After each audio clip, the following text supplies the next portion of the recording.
তুমি তো নিজের মতো করে একটা চেষ্টা চালিয়ে যাচ্ছ প্রায় 15 বছর। 15-16 বছর, 2025 ধরলে 2016, হ্যাঁ একদম আমি তোমাকে 16 বছর। তোমার সাথে আমার শব্দবাজি নিয়ে প্রথম আলাপ হয়েছিল বোধহয় আজ থেকে 12-13 বছর আগে।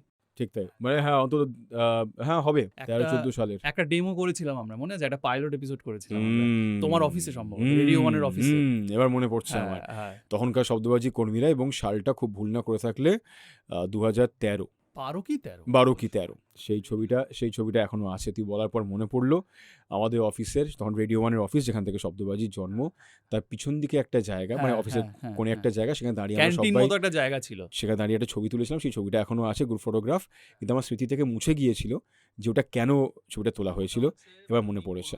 পাইলটটা আমরা করেছিলাম কারণ তখন তুমি কাউকে একটা অ্যাপ্রোচ করছিলে যে শব্দবাজি নিয়ে কিছু একটা করার জন্য। শব্দবাজির জন্ম যদি বলতে হয়, মানে শব্দবাজি শব্দটার জন্ম হচ্ছে 2010-এ, যখন আমার রেডিও শো মনে রয় রাতের বেলায় আমি শুরু করা কয়েক মাস পরে 2রা মার্চ আমি ওই আমার বসকে পুটিয়ে পাঠিয়ে যে একটা নতুন কিছু করতে চাইছি, দেখি না করে কেমন হয়। 2010 শব্দবাজির জন্ম, মানে শব্দবাজি শব্দটার সঙ্গে পরিচিত খেলাগুলোর জন্ম, কিন্তু বাংলা শব্দের খেলাগুলোকে নিয়ে আমার চর্চা শুরু করা 2001-2 সালে, যখন আমি কলেজে পড়ি। তখন সেকেন্ড বা থার্ড ইয়ার, এবং তারও বছর কয়েক আগে আনন্দমেলার একটা প্রচ্ছদ কাহিনী, যে মজার মজার অনেক ধাঁধা, নামটা তাই ছিল, সেখানে আমি ইংলিশ ওয়ার্ড গেমসের প্রথম পরিচয় পাই। ওইগুলো দেখে আমি চমকে যাই যে আরে এরকম করেও খেলা হতে পারে। আমার তখন বোধহয় 13-14 বছর বয়স সম্ভবত, এবং আরেকটু বেশি হতে পারে, 15 বছর, যাই হোক। তো সেই খেলাগুলো মাথায় থেকে গিয়েছিল। পরবর্তীকালে আমার বন্ধুর বাড়িতে গিয়ে, তখন কম্পিউটার সদ্য এসেছে, ইন্টারনেট তখনও পুরোপুরি আসেনি, ওর বাড়ি থেকে একটা গেম খেলতে শুরু করি আমরা। সিডি পাওয়া যেত, তাদের গেম খেলি, সেখানে কিছু ওয়ার্ড গেমস আবার মাথায় চারা দিল। কলেজ যুগে 2000-2001 কলকাতায়, পশ্চিমবঙ্গে ইন্টারনেট আস্তে আস্তে আসতে শুরু করেছে।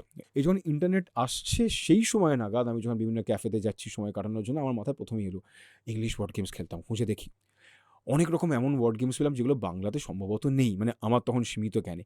আমি নিজের খেয়ালে সেগুলোকে বাংলাতে বানাতে শুরু করি। অ্যানাগ্রাম, ডাবলেটস, লুইস ক্যারলের কিছু খেলা, আরও অন্যান্য বিভিন্ন খেলাগুলো। ক্রসওয়ার্ড নিয়ে বা শব্দ সন্ধান নিয়ে খুব একটা কাজ করিনি, কারণ ওটা প্রচুর খেলেছি। আমার নতুন নতুন কিছু করি। সেই করতে করতে 2002 কিংবা 3 সাল, আমার সালটা এক্ষুনি মনে পড়ছে না, দেখতে হবে একবার। পৌলমী সেনগুপ্ত সরকার তখন আনন্দমেলার সম্পাদিকা। আমি তাকে একটা পোস্টকার্ডে চিঠি লিখি, এবং ওই একটা ফিরতি পোস্টকার্ড তখন দিতে হতো, আমার ঠিকানা দেওয়া। তাতে প্রায় সপ্তাহ 2-1 পরে একটা চিঠি পাই, যে পোস্টকার্ডে তন্ময় আপনি আসুন আমাদের অফিসে, আমি দেখতে চাই আপনার খেলাগুলো। আমি একটা বান্ডিল পাঠিয়েছিলাম। আমার ভালো লেগেছিল, তিনি আগ্রহ দেখিয়েছিলেন। আমি খেলাগুলো দেখানোর পর তিনি বললেন যে মজার খেলা, আমাকে একবার নীরেন্দাকে দেখাতে হবে। নীরেন্দা মানে নীরেন্দ্রনাথ চক্রবর্তী। এবার আমাদের ছোটবেলা থেকে আমরা নীরেন্দ্রনাথ চক্রবর্তী সম্পর্কে স্বাভাবিক আমরা জানি।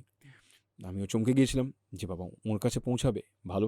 তো নীরেনবাবুর কাছে পৌঁছানোর পর আমাকে পৌলমীদি, মানে তখন বলেছেন পৌলমীদি বলতে পারো, পৌলমীদি আমাকে প্রায় সপ্তাহ 3-4 মতো পরে আমাকে ফোন করে, মানে ফোন করতে বলেছিলেন একবার, আমি ফোন করলাম।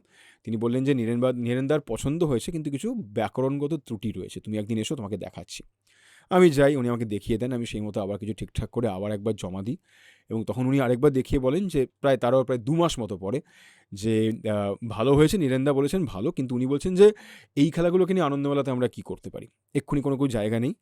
তখন উনি বললেন পৌলমীদি যে 19-20 নামে একটা ম্যাগাজিনে আমরা লঞ্চ করব, কথাবার্তা চলছে, সেখানে যদি কিছু করা যায় আমি চেষ্টা করছি। সেই প্রথম জানলাম যে 19-20 হচ্ছে। পরবর্তীকালে আমরা 19-20 পেয়েছি কয়েকটা বছর, কিন্তু 19-20-তে যাইনি। তো তারপরে আমি আস্তে আস্তে আমার ওই অ্যাঙ্কারিংয়ের দিকে আমি পৌঁছে যাই আর কি, 2004 নাগাদ। এবং তারপরে আমার এই নিয়ে আর চর্চা করা হয়নি। তারপর রেডিও মির্চিতে 2 বছর ছিলাম, রেডিও 1 2008-এ পাওয়া, এবং রেডিও 1-এর ওই 2010-এ গিয়ে মার্চ মাসে আমার মনে হলো যে খেলাগুলোকে নিয়ে চেষ্টা করে একবার দেখি। বসকে দেখালাম, বস আপত্তি করলো না। দিয়ে তখন রেডিওর জন্য শব্দবাজি নামটাকে আমার দেওয়া, তার আগে নাম দিয়েছিলাম শব্দকল্পদ্রুম, সুকুমার রায়কে সম্মান জানিয়ে।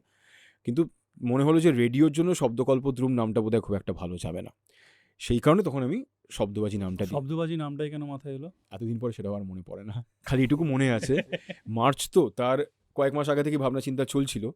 কালী পুজোর সময় নাগাদ, যতদূর মনে পড়ে আমার এখন, কালী পুজোর সময় নাগাদ কাগজ ঘাঁটছিলাম, শব্দবাজি নিষিদ্ধ, শব্দবাজি হ্যান ত্যান। এবার শব্দবাজির মধ্যে তো শব্দ ব্যাপারটা আছে, সেটা পড়তে গিয়ে আমার বোধহয়, মানে আমার মাথায় খেলেছিল যে আরে শব্দ নিয়েই তো খেলছি আমি, শব্দবাজির মধ্যে শব্দ আছে, আওয়াজও আছে, এই শব্দবাজির মধ্যে তো শব্দ আছে কিন্তু আওয়াজ নেই। তো ওইটা না তখন ট্যাগলাইনটা তৈরি হয়ে যায়। তখন মানে খুব ইন্টারেস্টিং লেগেছিল যে ব্যাপারটা। আমি হ্যাঁ, তখন ইমাজিন করেছিলাম যে এটা হয়তো অনেক দূর যাওয়া উচিত ছিল ব্যাপারটা। তখন যেতে পারিনি কারণ আমি তখন খুব রেডিও অ্যাঙ্কারিং ইত্যাদি নিয়ে ভয়েস ওভার নিয়ে খুব ব্যস্ত থাকতাম। তখন আমরা না সিমিলারলি কিছু জিনিস দেখছিলাম যে আমাদের টিভি মিডিয়ায় আস্তে, আস্তে, আস্তে, আস্তে ঢুকছে। হ্যাঁ, কিছু টিভি শোতে তখন শব্দবাজির পেজে এমন খেলা কিছু যেত, সেগুলো হঠাৎ দেখতাম ওখানে চলে যাচ্ছে। যাই হোক, ১৬ বছরে আমরা খানিকটা এগোতে পেরেছি। কারণ শব্দবাজির মূল যে গতি, সেটা আমি রেডিও ছাড়ার পর থেকে শুরু হয়েছে। ১৯ আমি যখন রেডিও ছাড়লাম, রেডিও ছাড়ার একাধিক কারণের মধ্যে ২ নম্বর বা ৩ নম্বরে ছিল যে শব্দবাজি নিয়ে আমাকে কাজ করতে হবে। আমি একটু অন্যভাবে ভাবনা চিন্তা করতে চাই।